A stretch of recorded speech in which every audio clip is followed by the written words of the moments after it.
রাধে রাধা গোবিন্দ জয় জয় গোবিন্দ জয় জয় গোপাল জয় জয় গোপাল জয় জয় গোবিন্দ জয় জয় রাধে রাধা গোবিন্দ জয় জয় গোবিন্দ জয় জয় গোপাল জয় জয় হরে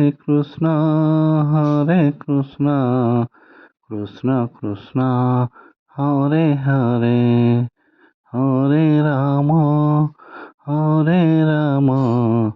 রাম রাম হরে হরে হরে কৃষ্ণ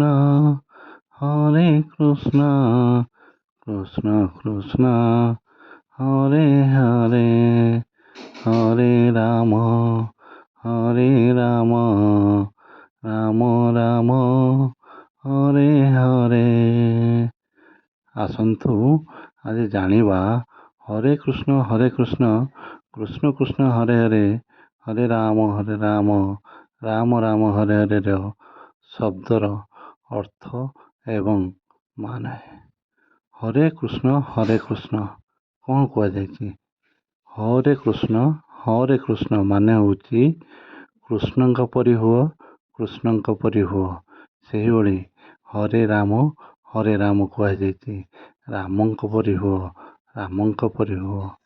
କୃଷ୍ଣ ଏବଂ ରାମଙ୍କ ଚିତ୍ରକୁ ଦେଖ, ତାଙ୍କ ଚରିତ୍ର, ତାଙ୍କର କର୍ମ, ଗୁଣ, ସ୍ୱଭାବ, ଯାହା ଯାହା ତାଙ୍କ କ୍ଷେତ୍ରରେ ଆପଣ ପରିଲକ୍ଷିତ କରିଛନ୍ତି ତାକୁ ନିଜ କ୍ଷେତ୍ରରେ ପ୍ରୟୋଗ କରନ୍ତୁ ବା ତାକୁ ନିଜ କ୍ଷେତ୍ରରେ ପ୍ରୟୋଗ କରିବାକୁ ଚେଷ୍ଟା କରନ୍ତୁ। ତାହା ଫଳରେ ଆପଣ କୃଷ୍ଣଙ୍କ ଓ ରାମଙ୍କ ପରି ହେବା ପାଇଁ ଚେଷ୍ଟା କରିପାରିବେ। ସମ୍ପୂର୍ଣ୍ଣତଃ ଆପଣ ତାଙ୍କ ପରି ହୋଇପାରିବେନି, କିନ୍ତୁ ଚେଷ୍ଟା କରିବାର ଅସୁବିଧା କେଉଁଠି ଅଛି? ହରେ କୃଷ୍ଣ କୃଷ୍ଣ କୃଷ୍ଣ ହରେ ହରେ ହରେ ରାମ ରାମ ରାମ ହରେ ହରେ ହରେ କୃଷ୍ଣ